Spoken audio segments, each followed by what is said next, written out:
सौबात की एक बात यह कि ईरान ने जिस तरह से शतरंज की चालें चलनी शुरू की हैं, उनमें सब फंसते नजर आ रहे हैं और जाल में फंस चुका है पाकिस्तान भी। पाकिस्तान ईरान के चक्रव्यूह में कैसा फंसा है वो समझने की जरूरत है। ये जो यमन में हो रहा है वो अमेरिका और ईरान के युद्ध से अलग भले ही लग रहा हो, लेकिन ये उतना अलग है नहीं। यमन में हूथी विद्रोहियों ने ऐलान कर दिया कि वो बाबल मंदीब गलियारे से सऊदी अरब के जहाज नहीं जाने देंगे। हूथी विद्रोही यमन के काफी हिस्से को कंट्रोल करते हैं। राजधानी सना भी उन्हीं के कब्जे में है और हूथी विद्रोही शिया हैं और यमन की सरकार जिसके खिलाफ वो विद्रोह कर रहे हैं वो सुन्नी है। सुन्नी मुसलमानों का नेता मानता है खुद को सऊदी अरब, और सऊदी अरब के दक्षिण में ही है यमन। तो सऊदी अरब के एक तरफ है फारस की खाड़ी, सऊदी अरब का तेल भी उसी तरफ से निकलता है जहां फारस की खाड़ी है। सऊदी अरब के दूसरी तरफ है लाल सागर। सऊदी अरब का अपने तेल का कारोबार करता था फारस की खाड़ी से, लेकिन फारस की खाड़ी से जहाज निकालने के लिए जाना पड़ता है हॉर्मुज गलियारे से होकर। वहां ईरान और अमेरिका का युद्ध चल रहा है, तो वहां से तेल के जहाज निकल नहीं पा रहे। सऊदी अरब का एक बंदरगाह है लाल सागर की तरफ, यानबू बंदरगाह। तो बाकी खाड़ी के देशों के तेल के जहाज तो फारस की खाड़ी में फंस जाते हैं क्योंकि उनके पास हॉर्मुज गलियारे के अलावा कोई दूसरा रास्ता नहीं है। लेकिन सऊदी अरब अपना कुछ तेल लाल सागर के जरिए भी निकाल रहा था और अपना कारोबार कर रहा था।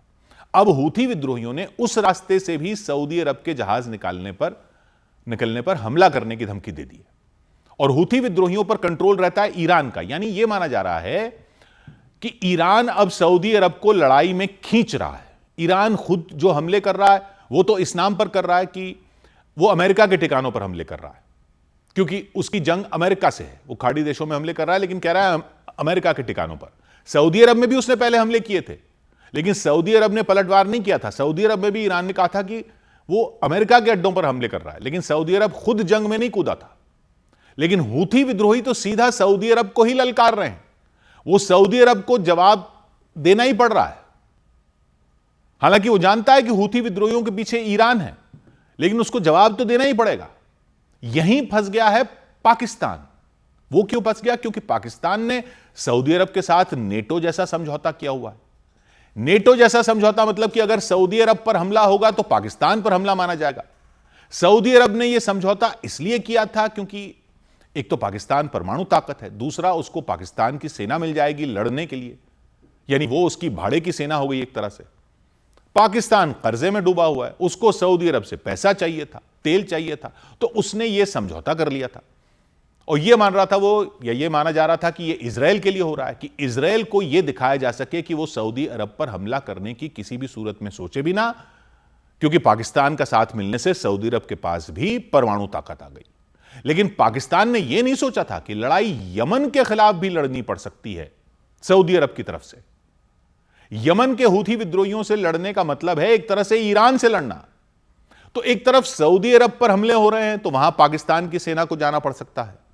दूसरी तरफ ईरान ने क्या किया है कि इसी टाइम पर ईरान के गृह मंत्री इस्कंदर मोमेनी पाकिस्तान पहुंच गए थे।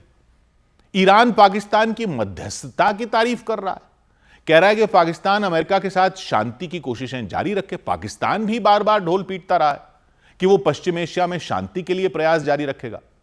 तो इधर ईरान पाकिस्तान से कह रहा है कि करते रहो मध्यस्थता, उधर सऊदी अरब को हूथी विद्रोही मजबूर कर रहे हैं कि जंग में आ जाए, तो सऊदी अरब उम्मीद कर रहा है कि लड़ने के लिए पाकिस्तान साथ आएगा। पाकिस्तान यमन में सऊदी अरब की तरफ से लड़ेगा तो यहां ईरान और अमेरिका के बीच मध्यस्थता कैसे करेगा? हूथी लड़ाकों से लड़ेगा तो ईरान से दुश्मनी मोल लेगा। ईरान उसका पड़ोसी भी है और ईरान के बॉर्डर पर है बलूचिस्तान। बलोच विद्रोहियों ने पहले ही पाकिस्तान के खिलाफ मोर्चा खोला हुआ है। ऊपर से पाकिस्तान में बड़ा शिया समुदाय भी है। सीधे ईरान के खिलाफ जाना पाकिस्तान को कई तरह से महंगा पड़ सकता है। सऊदी अरब के बुलाने पर लड़ने नहीं जाता है तो वहां से पैसा नहीं मिलेगा, और पहले ही उसके कर्जे में पाकिस्तान दबा हुआ है। तो पाकिस्तान इस लड़ाई में न तो पूरी तरह सऊदी अरब के साथ खड़ा हो सकता है क्योंकि ईरान से रिश्ते खराब होंगे, नहीं ईरान का पूरी तरह साथ दे सकता है क्योंकि सऊदी अरब से आर्थिक और रक्षा संबंध टूट सकते हैं। पाकिस्तान हर तरफ से घिर चुका है। पाकिस्तान फंस चुका है और सऊदी अरब फंस चुका है, मतलब ईरान ने एक तरह से ट्रंप को ही फंसा दिया है, क्योंकि पाकिस्तान ट्रंप के खिलाफ भी नहीं जा सकता। यानी मध्यस्थता भी उसको करवानी ही पड़ेगी। यानी ईरान ने ऐसा जाल बिछा दिया कि एक तरफ हूथी लड़ाकों के जरिए सऊदी अरब को निशाने पर ले लिया, ताकि सऊदी अरब पर दबाव बढ़े तो वो अमेरिका या दूसरों से मदद मांगे। दूसरी तरफ पाकिस्तान पर दबाव डाला है कि वो अमेरिका के साथ बातचीत का रास्ता खुला रखे।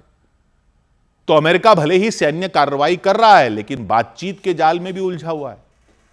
सऊदी अरब रक्षा के लिए पाकिस्तान की ओर देख रहा है, पाकिस्तान मध्यस्थता में लगा हुआ है, लेकिन सऊदी अरब के साथ समझौते से बंधा भी हुआ है। यानी सब एक दूसरे के निशाने पर आ गए, कोई भी आसानी से बाहर नहीं निकल सकता। ऐसी चकर घिन्नी बना दी है ईरान की रणनीति ने कि सब उसमें घूम रहे हैं। 100 बात की एक बात।